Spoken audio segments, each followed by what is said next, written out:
The Injured Senior Podcast is here to help.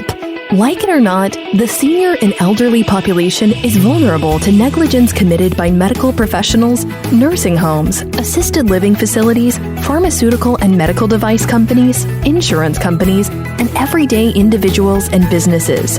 Your host, Steve Heisler, creator of the National Injured Senior Law Center, has been advocating for seniors' rights for over 30 years and is bringing you answers to your questions.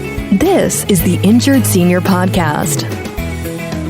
Good day to all in our injured senior, elderly, and aging population community. This is Steve Heisler, founder and CEO of the National Injured Senior Law Center, and you are listening to the Injured Senior Podcast. The Injured Senior Podcast, for those listening today for the first time, is a podcast dedicated to discussing medical and legal issues of vital importance to injured seniors and elders, as well as to their children, loved ones, and caregivers. We are sponsored by the National Injured Senior Law Center.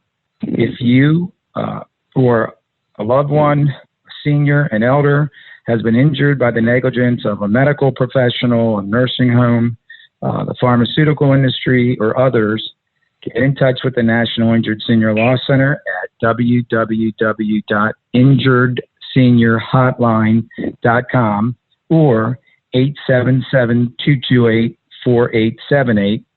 We can help. So we have done several episodes on the ravaging effects of Alzheimer's on our senior and elderly communities and their loved ones. We've also talked to Dr. Rein Tideiksaar on the show previously to talk about falls in our senior and elderly communities, especially long-term care facilities, and how to prevent them. Today, Dr. Rein, as he likes to be called, is back on the show to talk about Alzheimer's disease and its connection to falling. Now, Dr. Rein, ladies and gentlemen, is the president of FallPrevent, LLC, a consulting company that provides educational, legal, and marketing services related to fall prevention in the elderly. Dr. Rein is a gerontologist, a healthcare professional who specializes in working with elderly patients, and a geriatric physician's assistant. He's been active in fall prevention for over 30 years. Welcome back to the show, Dr. Rein. How are you doing today?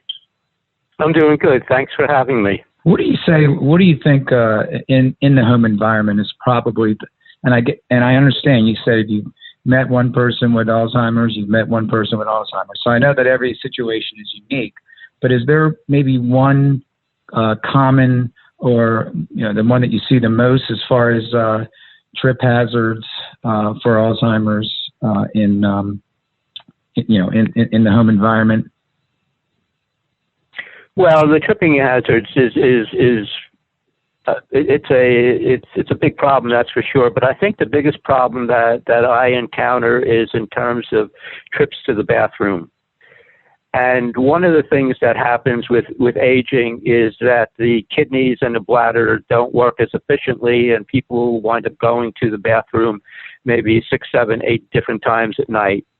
And generally what happens is you're getting up at night in a dark bedroom and then walking to the bathroom, wherever the toilet is, and you're going down a dark hallway and everything like that. And we know that if there isn't sufficient light coming in, that one's balance gets impaired as well. And we know already with Alzheimer's that vision is impaired and balance is impaired. So that's where a lot of falls occur. And then once you get into the bathroom is, of course, getting on and off the toilet in terms of, for males, urinating. These are all very, very hazardous activities. So if this is a problem in terms of getting up at night and going to the bathroom and everything like that, what you want to do is try to mitigate the risk. And generally, a lot of this depends on what the cognitive ability of the person is. If they have some cognition in terms of understanding, what you might do is provide a bedside commode during the night so they don't have to travel all the way to the bathroom.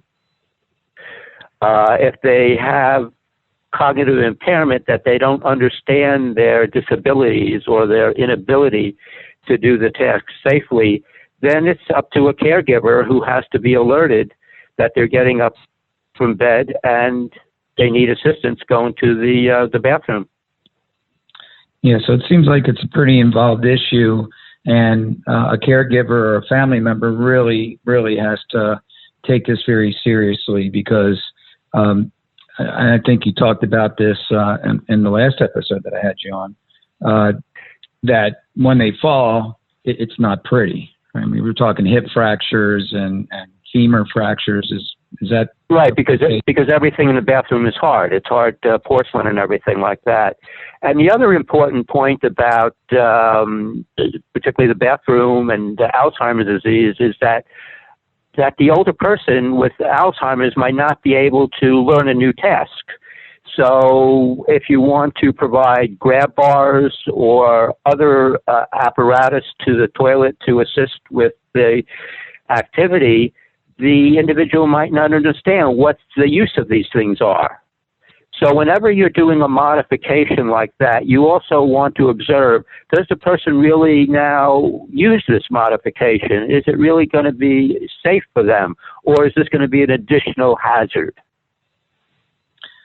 Thank you for that. That's good information, Dr. Rein. Do you have any additional strategies that you can share with our listeners to prevent falls for people living with Alzheimer's disease?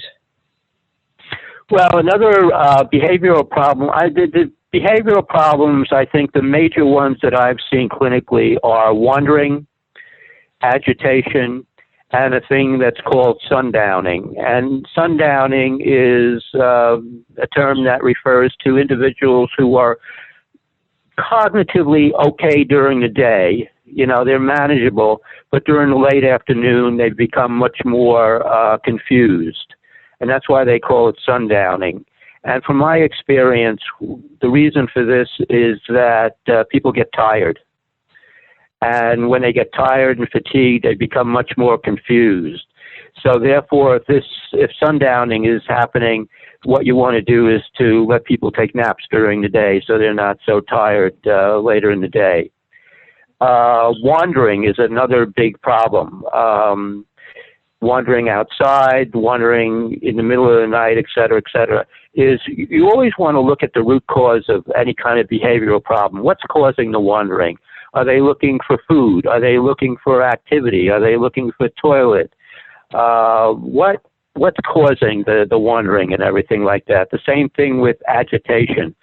So whenever there's a behavioral problem, you want to look at what is the underlying cause for all of this? Is there a medication that's doing this? Those kinds of things to look at. Is there any type of medication? Is there any type of medication that might be a little more hazardous as far as any of the psychotropic medications in terms of antidepressants that are being given to individuals, and also antipsychotic medications to control behavior. All these are fraught with all sorts of side effects that can lead to confusion. But again, depending on how many different other diseases individuals have, they could be taking all sorts of different medications. So all medications, they need to be on a regular basis in terms of looking at side effects. And for instance, when I have my patients, basically, if they're on medications, X, Y, and Z, for each of those medications, I say for medication X, these are the main side effects you should look for. Same for medication Y or Z. These are the 2 or 3 things you want to look at. If these things are happening, give me a call. Got it. That's good information. Because you have to remember that caregivers haven't gone to medical school or nursing school and everything like that. So you have to simplify things for people, and they have to feel comfortable in terms of what they're doing. They can't be, reading or looking at the internet what all the side effects are all the time. Yeah, and that's part of having a good practitioner, patient, family relationship and everything like that. Yeah, I've got parents that are 88 and 85. My dad's 88, my mom's 85. Thankfully, they don't have any type of dementia or Alzheimer's. But there's a lot of responsibilities as far as, just if they become impaired or unable to, to function, there's a lot of things, a lot of responsibilities that go into taking care of them. And I would think that would just be really multiplied if they had Alzheimer's as well. So I think the information that you're giving is important because would you agree that caregivers, for the most part, could really, if they're not, they don't have sufficient assistance from a geriatric care manager or the like, that they could be overmatched? Yeah, no, I think the relationship between caregivers and the doctors or practitioners that are involved is absolutely crucial. And if they don't have a good relationship, that becomes a risk factor in itself. Well, that is just great information, Dr. Rein. I really appreciate you taking the time today to talk to us. How can our listeners connect with you if they wish to? Are you available, or do you have social media that they can get you on, or what's the best way to The best way to connect with me is basically through my email, which is Dr. Rein at Verizon.net. That's DRREIN at Verizon.net. Again, thanks, Dr. Rein. Any last parting remarks that you'd like to make about falls and Alzheimer's disease in general? I think the most important thing is that if you are taking care of an individual with Alzheimer's disease, it's a difficult task, that's for sure. But if there's a silver lining, is that there are a lot of problems that occur, which we have covered in terms of mobility, the environment, and confusion and everything like that, that are actually reversible, so that we can manage individuals at home. And so the most important thing is to get competent practitioners involved. If you go to see a doctor and they say, oh, your mother has memory loss, well, they have Alzheimer's disease, there's not much we can do. No, go to somebody else, get a second and third opinion, because there are a lot of things that we can do in terms of making life better for the individual with Alzheimer's and also the caregiver. I thank you, Dr. Rein. You have yourself a wonderful day, and we're going to have you back on real soon. Okay, thank you. You got it.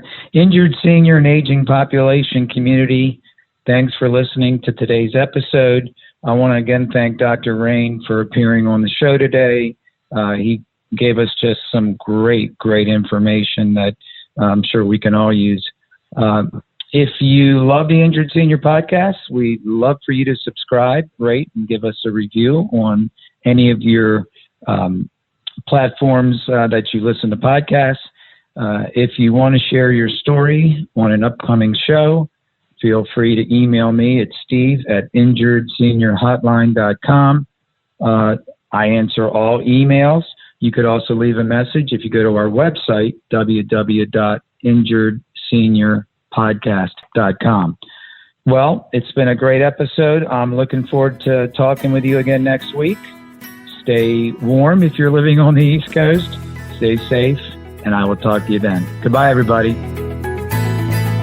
Thanks for listening to the Injured Senior Podcast.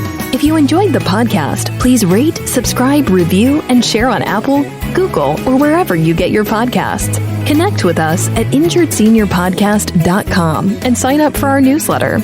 To find out more or to get help at any time, visit injuredseniorpodcast.com or call 855-622-6530. That's 855-622-6530.